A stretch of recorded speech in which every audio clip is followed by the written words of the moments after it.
Artinya tidaklah itu mungkin, baik lagi saya mengatakan, tidaklah itu mungkin kalau mereka orang yang bijak akan dengan mentolol-tololkan si dukun di depan umum. Dukun itu berjasa pula untuk kemerdekaan negara. Jangan keliru. Mohon maaf kalau kita berkiblat kepada itu, nanti Bung Karno dengan tongkatnya musyrik, ya kan? Nanti Jenderal Sudirman dengan tongkatnya musyrik juga, dengan kerisnya, cundriknya. Nah ini. Mulia Mbak, Salam mulia.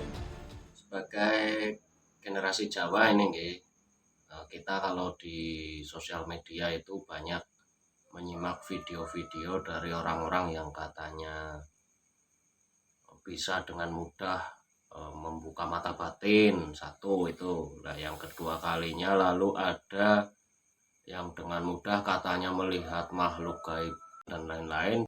Nah, itu menurut panjenengan apakah semudah itu atau bagaimana, Mbak? Tapi ulo salam mulya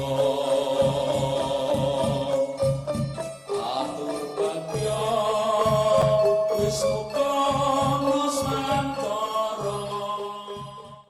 Om wilah ing jati nukunia jata-jati luhur Nusantara tapi uluk salam mulia.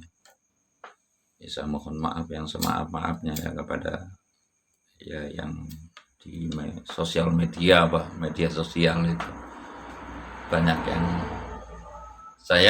yang jelas tidak mengatakan bahwasanya itu rekayasa, itu enggak. Saya pula tidak mengatakan bahwasanya itu pembohongan publik juga enggak.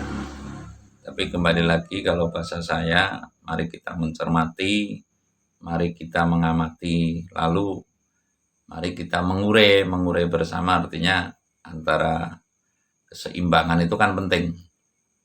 Keseimbangan lahir, keseimbangan batin, untuk bagaimana kita bisa menatap kehidupan yang sesuai harapan begitu.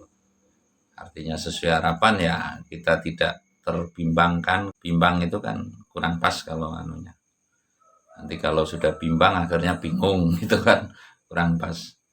Cuma saya akan menyampaikan sesuai dengan pengalaman saya dalam ulah rasa, ulah batin, ya laku spiritual saya telah meyakini bahwasanya dalam berhubungan dengan hal yang gaib, ya, itu tidak mungkin dalam keadaan sadar bisa berhubung dengan hal yang gaib. Saya ya ini pengetahuan saya, bahwasanya saya pernah dikasih tahu gitu. Ya mungkin ini nggak mungkin ada di literasi. Sesungguhnya bangsa gaib itu adalah punya darah, Mas. Saya akan mengatakan opo getieh makhluk halus gitu loh. Apa darahnya makhluk halus? Artinya makhluk halus itu punya darah. Kalau nggak keliru, dan niscaya ini nggak keliru, akan saya ingat seingat-ingatnya sampai saya ya, akhir hayat, bahwasanya darah makhluk halus itu yang disebut dengan ketiktingan. Artinya kembali lagi saya mengatakannya, getih atau darahnya makhluk halus itu yang disebut ketiktingan. Lalu manusia yang bisa terhubung dengan hal yang gaib itu juga harus punya, artinya setiap manusia itu juga punya ketiktingan. Ketiktingan itu bukan darah yang merah atau darah yang putih, tapi kurang lebihnya kalau dalam diri manusia itu adalah uapnya darah. Bisa dipahami mungkin. Kalau air itu kan direbus itu ada uapnya ya. Nah, itulah yang dalam diri manusia, itulah ketiktingan. Ya, ini terbukti dengan beberapa manusia apabila ingin mendekat dengan hal yang gaib atau ingin mengetahui hal yang gaib. Kalau dalam Jawa ini kan mesti topo broto, lalu ada khalwat, ya cara baca sana. Kalau dalam sini juga pada tirakat, ada puasa, ada tapak, begitu loh. Ini tiga tahapan ini yang semestinya dilakukan untuk apa? Untuk ngepaske getih tingen ini. Getih tingen itu adalah uapnya darah yang kemungkinan besar itu ya darah bening. Makanya kan ada istilah itu trah kesumur beseng madu, artinya darah biru atau darah bening. Kalau itu banyu bening intinya. Akhirnya turase banyu bening artinya keturunan orang yang suka tapa brata gitu loh. Turase wiji luhur, turase banyu bening. Lah ini yang saya yakini merupakan getih tingen. Dan setahu saya menerima gaib tidaklah itu. Sepengetahuan saya ini kan mohon maaf ya, bukan berarti saya menyinggung. Para pujangga kira-kira nilai spiritualnya lebih dahsyat dari nilai spiritual orang sekarang nggak? Lalu para pujangga empu itu saja untuk mengekspos hal yang mudah secara umum kan tidak lah, ini bisa menilai sendiri. Artinya saya tidak mengatakan bahwasanya itu rekayasa, itu enggak gitu loh. Tapi yang jelas untuk bisa terhubung dengan hal yang gaib, di mana ini adalah gaib yang saya itu adalah perangannya adalah gaib sejati, tidak semudah yang dipertontonkan begitu loh. Kembali lagi, tidak semudah yang dipertontonkan. Kemungkinan kalau istilah itu kan ada bahasa, kalau yang itu adalah sihir atau itu adalah sulap gitu kan. Ya kemungkinan saya tidak mengatakan itu rekayasa, kemungkinan sepertinya hal-hal yang demikian adanya. Tapi saya tidak menuduh, kembali lagi, saya tidak menuduh, tapi mari kita hayati bersama, mari kita cermati bersama ya. Intinya kalau menurut saya untuk berhubung dengan yang gaib itu kan ada nih, basa ngilmu mupakate kelawan panemu pasahira kelawan topo. Mula sira aja ngaku digdaya klamon orang nglakoni topo. Lan sira aja ngaku pinter klamon datang darbe panemu. Basa ngilmu mupakate kelawan panemu pasahira kelawan topo. Ini sebagai pedoman gitu loh. Artinya kalau dulu ibaratnya kan ada pencuri yang maling aguna gitu, digdaya punya aji ulut putih. Mustahil orang punya aji yang demikian, walaupun aji itu kan tahapan yang rendah lah dalam ilmu kasampurnan loh, dalam kawruh kasampurnan. Aji itu adalah tahapan awal. Ibaratnya kan ada tuh, nanti saya jelaskan lah. Digdaya sira kang tanpa aji. Lah ini kan artinya wahyu pribadi. Wahyu pribadi dalam arti lelaku sejati gitu. Kan kalau pemahaman saya ada wahyu pribadi, ada wahyu nagri gitu. Artinya saya mengatakan bahwasannya ini sepemahaman saya yang sesungguh-sungguhnya ya.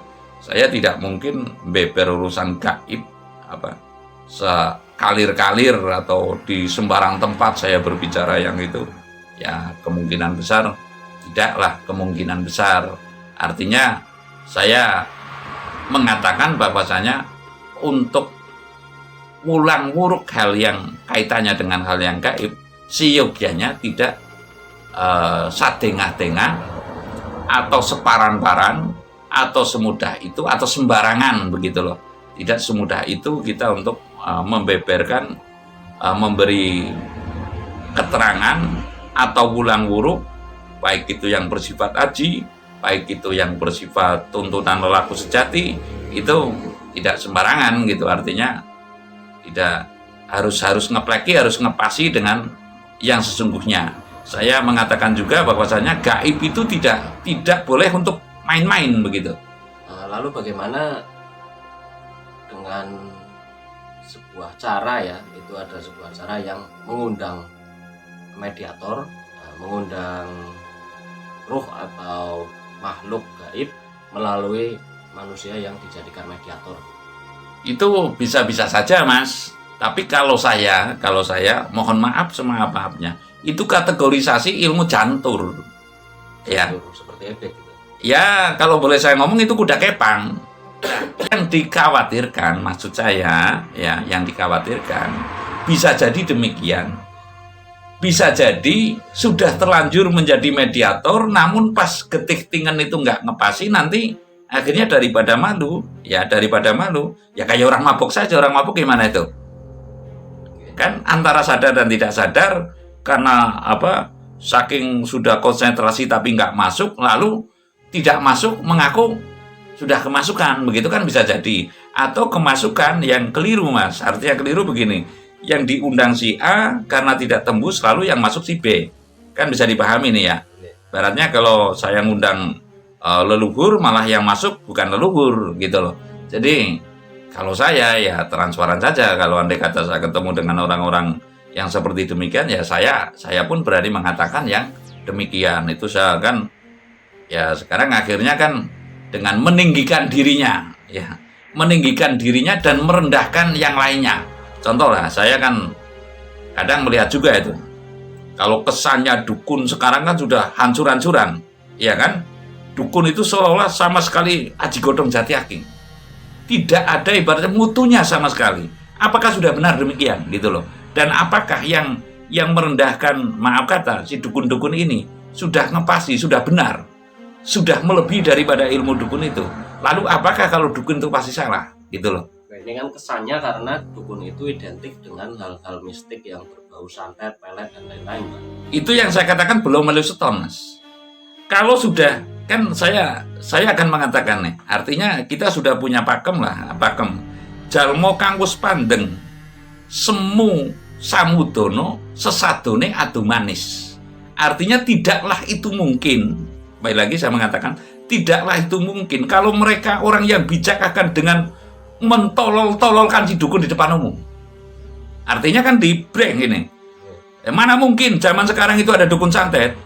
Ya mohon maaf semaaf-maafnya, dengan dilorotnya wahyunya Pak Harto, menurut saya sekarang itu ngeblank semua, Mas. Gitu loh, menurut saya. Artinya wahyu pribadi bisa unggul manakala wahyu nagri itu sedang terpegang oleh pemimpin yang mumpuni. Saya tidak mengatakan ibaratnya yang lain ya, artinya ini pemahaman saya. Artinya sekarang merendahkan orang lain, ya jalmokan puspandeng, sesamune samudono adu manis. Ini jelas menurut saya, keyakinan saya, ini kita sudah ada pewaler. Artinya walaupun bisa, orang yang betul-betul bisa itu disimpan, Mas. Disimpan dan untuk mengamati. Loh sekarang kok ada 19 dukun santet dilawan oleh orang satu. Rasionya gimana? Dan ini mengapa saya agak sedikit menghentak ya. Kasihan generasi kita gitu loh. Kasihan generasi kita kan dibimbangkan. Lalu kalau sudah bimbang akhirnya bingung.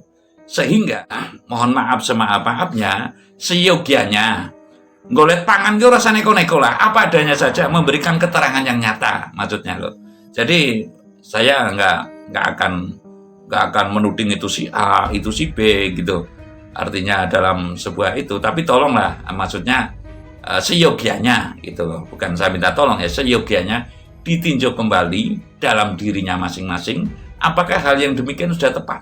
Itu loh. Dukun itu berjasa pula untuk kemerdekaan negara. Jangan keliru. Mohon maaf kalau kita berkiblat kepada itu, nanti Bung Karno dengan tongkatnya musyrik, ya kan? Nanti Jenderal Sudirman dengan tongkatnya musyrik juga, dengan kerisnya, cundriknya. Lah ini akan kemana? Kita itu taruhlah, mohon maaf, asal kita masih ngetuk lakulah jering sukmo dan ada yang jin yang beriman masuk dalam sebuah besi ibaratnya untuk mendukung, lah apakah kita salah? Tapi kalau kita sudah memundi kepada jin ini, makhluk halus yang ibaratnya kita memuja, nah ini kelirunya. Tapi kalau ibaratnya kan ada itu para nabi ibaratnya kalau sholat itu diikuti para jin gitu loh. Kan ada pula. Lah ini kategorisasinya tingkatan iman kita sejauh mana, Mas? Tingkatan kekebalan kita dalam mengendalikan ngetut laku lajering sukmo ini sejauh mana? Jadi tidak semua orang itu, maaf kata, bisa disantet gitu loh. Tidak semua orang itu serendah itu. Ya saya mempertahankan tabiat, adat, leluhur kita. Jangan seolah-olah itu sangat rendah. Apa sebentar-sebentar itu ibaratnya kalau paham kayak gini adalah musyrik begitu. Ya intinya bahwasanya kalau hubungan dengan hal yang gaib, ya, itu saya sepemahaman saya itu tidak setiap saat bisa lalu melalui proses meditasi. Apakah itu setiap itu?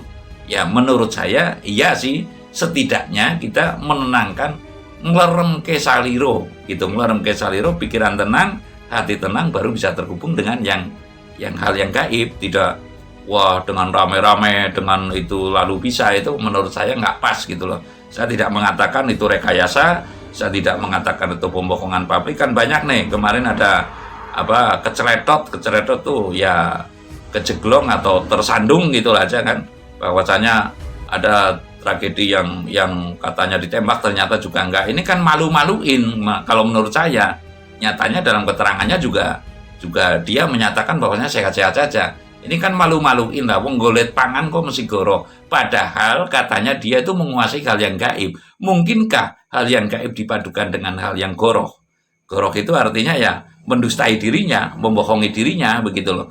Membohongi ruhnya, makanya goroh. Negoroh yang dewek, negorohnya sendiri.